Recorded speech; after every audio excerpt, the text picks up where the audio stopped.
El liberalismo mexicano. La ideología que erigió a todos los ídolos de bronce nacionales del siglo XIX. Una ideología tan noble, que merecía quedar plasmada en la Constitución del 57. ¿O no es así? México. Mi querido México decimonónico. El siglo de su nacimiento como país es también el siglo de sus principales definiciones políticas. Es de esta vorágine de posturas ideológicas que emerge ante la sombra de la independencia de Estados Unidos, la Revolución Francesa y la Constitución de Cádiz, el ideario liberal en México. Pero no es hasta que las viejas élites del periodo colonial empiezan a necesitar sus basilicas más cerca de la cama y, por ende, a sostener menos espacios en el poder direccional del país, que el liberalismo mexicano cobra un verdadero auge en el juego de tronos de la política nacional. Fueron los liberales quienes se encargaron de derrocar al tirano, acabando de paso con el poder político de los mochos, quienes ganaron a los conservadores en su último intento por oponerse a la consumación de la agenda liberal, vertida en la Constitución de 1857, alzándose en armas y desembocando en una matanza fratricida de aproximadamente 3 años. Los liberales se opusieron hasta su último hombre y recurso a la intervención francesa, y de chiripa, como un regalo divino, ganaron siendo derrotados, consolidando con esto su triunfo ante todas las adversidades que este pútrido país les arrojó. Entonces pudieron continuar con sus pugnas internas heredadas desde el constituyente, por el contexto mexicano y las divisiones ideológicas entre ellos mismos. Así, la sangre fratricida ya no corrió entre liberales y conservadores, sino entre liberales y liberales.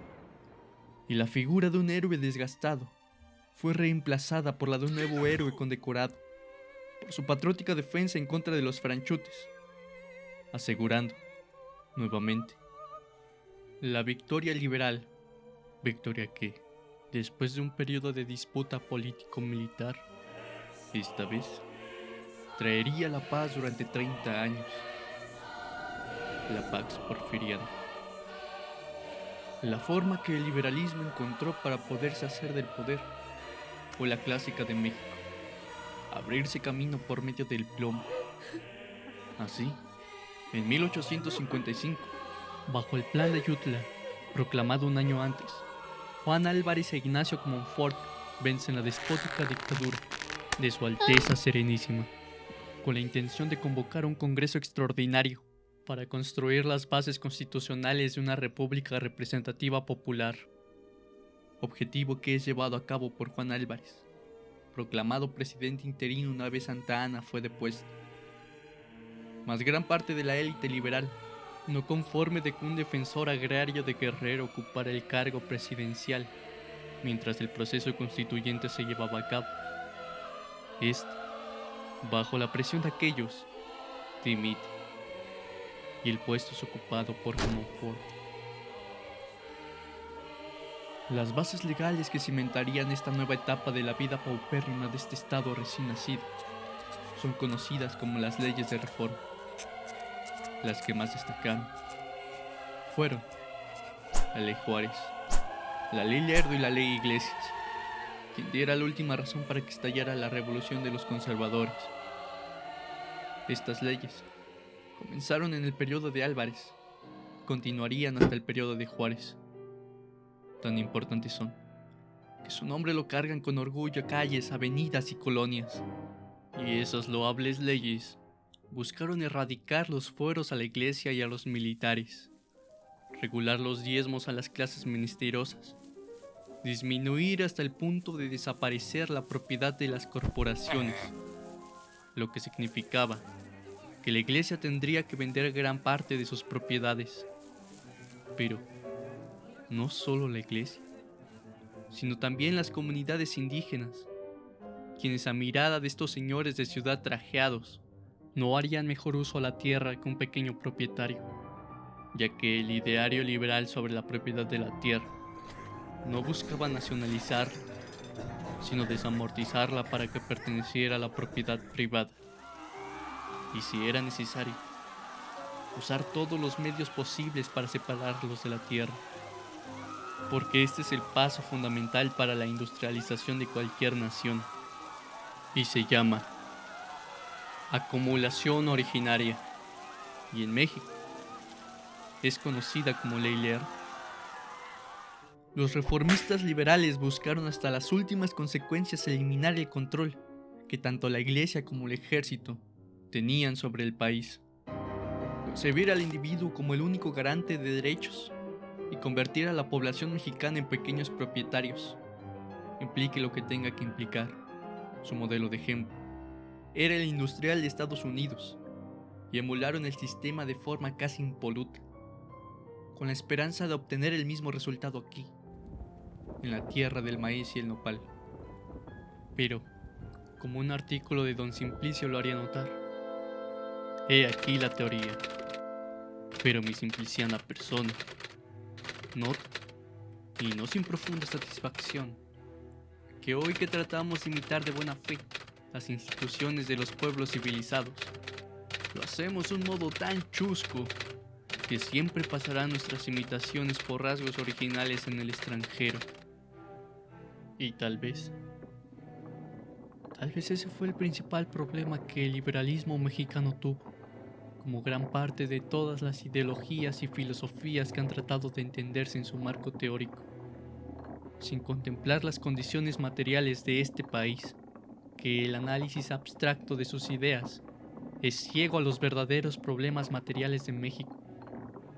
De igual manera, por las características endémicas del liberalismo, porque ya sea en México o en cualquier otra parte, siempre encontrará su apoyo en las clases burguesas y clases medias, tal y como lo describe Valentín Gómez Farías. Afortunadamente, la clase media no está en lo general contaminada. Hay en ella hombres que no han perdido su dignidad y que están dispuestos a combatir por la libertad y el pueblo, que es la parte más apreciable de nuestra sociedad. Solo espera un caudillo leal y esforzado que lo llame al combate.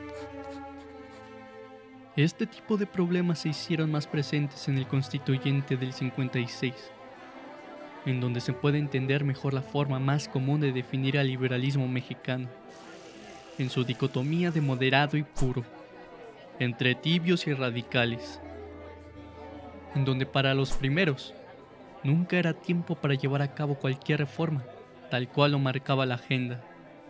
Es precisamente por esto que, a palabras de Reyes Heroles, entre puros y moderados tan solo existía una diferencia de ritmo.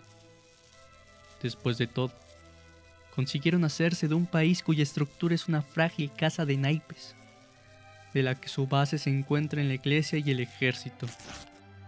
Sin embargo, esto no persuadió a quienes llamaban puros a seguir impulsando el federalismo secularizado, en donde tanto el ejército como la iglesia tendrían limitado su poder en el Estado, establecer un sistema de propiedad individual y un modelo económico laissez-faire. Mas es aquí, también en este constituyente, que sobresale una corriente poco hablada, conocida como el liberalismo social. Este liberalismo, más arraigado a las necesidades de la mayor parte de la población, estaba evocado en la lucha agraria de las comunidades, siguiendo una tradición de demandas nacidas desde la colonia, sobre la posesión de la tierra de las comunidades nativas, demandas desplazadas por los triunfos de los caudillos, que representaban a una clase de propietarios con distintos intereses a la base social de la población mexicana, tal y como se pudo constatar en la lucha insurgente, derrotada en la tercera etapa de la independencia de México, porque sí, pese a los grandes cuentos nacionales sobre la insurgencia dirigida por Hidalgo y Morelos, quienes realmente consiguen la independencia son los desertores del ejército realista, comandados por Agustín de Iturbide, imponiendo, obviamente, sus propias demandas, Y es este hecho el que marca la esfera política que dirigirá al país desde entonces, por lo que no deja de resultar llamativo que, durante los debates en el Constituyente sobre la implementación de la Ley Lerdo a la nueva Constitución, las posturas de Ignacio Ramírez, Blas Valcárcel, José María Castillo Velasco, Ponciano Arriaga e Isidro Olvera sean remarcables, quienes trataron de dar a entender a su auditorio que, si la ley no contemplaba a las clases pobres de México, entonces no traería ningún progreso, como mínimo, lo retrasaría. Pero no basta más que el posicionamiento de Ponciano Arriaga sobre la discusión del proyecto del artículo 17, para dejarnos en claro que no le importaba a la mayoría de los liberales del constituyente, mientras que pocos individuos están en posesión de inmensos o incultos terrenos que podrían dar subsistencia para muchos millones de hombres. Un pueblo numeroso, crecida mayoría de ciudadanos, gime en la más horrenda pobreza, sin propiedad, sin hogar, sin industria ni trabajo. Ese pueblo no puede ser libre, ni republicano, y mucho menos venturoso, por más que 100 constituciones y millares de leyes proclamen derechos abstractos, teorías bellísimas, pero impracticables, en consecuencia del absurdo sistema económico de la sociedad. Necesariamente, viven bajo el yugo del monopolista, que los condena a la miseria o les impone condiciones exorbitantes. Se proclaman ideas y se olvidan las cosas.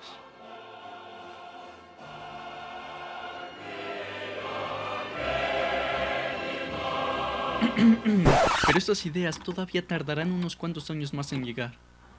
Así que, continuemos. Una vez la labor se finalizó, el 5 de febrero de 1857, con una constitución terminada, se proclama en el manifiesto de su entrega por parte del Congreso Constituyente que la igualdad será de hoy en adelante la gran ley en la República. No habrá más mérito que el de las virtudes. No manchará el territorio nacional la esclavitud, oprobio de la historia humana. El domicilio será sagrado, la propiedad inviolable, el trabajo y la industria libres, la manifestación del pensamiento sin más trabas que el respeto a la moral, a la paz pública y a la vida privada, el tránsito, el movimiento sin dificultades, el comercio, la agricultura sin obstáculos, los negocios del Estado examinados por los ciudadanos todos. No habrá leyes retroactivas, ni jueces especiales, ni confiscación de bienes, ni penas infamantes, ni se pagará por la justicia, ni se violará la correspondencia. Y en México, para su gloria ante Dios y ante el mundo, será una verdad práctica la inviolabilidad de la vida humana.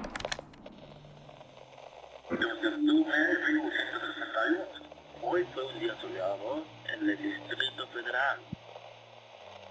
Y tal vez así hubiera sido en otro lugar que no fuera México.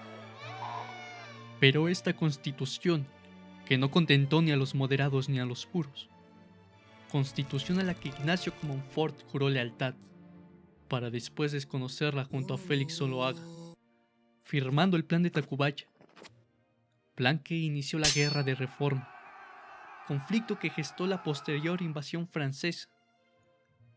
Los liberales no pudieron ver su constitución libre de la amenaza armada después de 1867, 10 años posteriores a su juramento. Incluso tal vez después de 1878. Tal vez nunca haya visto la paz esa constitución que nació muerta, hasta que fue reemplazada por la promulgación de la Constitución de 1917. Así, las revueltas por la inconformidad hacia la Carta Magna no cesaron, y a un tiempo después a la República restaurada, las armas alzaron, empuñándose en su contra, pero no a la voz de religión y fueros, pero sí aun a que muchos años después encontraron su común interés en el reclamo de tierra y libertad, ya que como Manuel Doblado dijo sobre la Constitución, no hay nada en ella que indique originalidad, ni siquiera conocimiento de nuestro país o de su historia por parte de los legisladores. Nos hicieron un excelente traje, sin habernos tomado las medidas. Pero hay algo que sí dejaba muy en claro: el interés de clase de quienes la defendieron a muerte. Razón por la que no es raro el desenvolvimiento de los próximos eventos. Eventos que llevaron al héroe que bloqueó el avance del ejército invasor francés, junto a sus guerrillas, en el sur del país, para ganar por medio del plan de Tuxtepec la presidencia, en donde erigiría su dictadura constitucional. ¿Inmoral? Tal vez. ¿Legal? Sin duda. Consumando consigo el liberalismo mexicano y dándole una evolución política llamada porfiriato.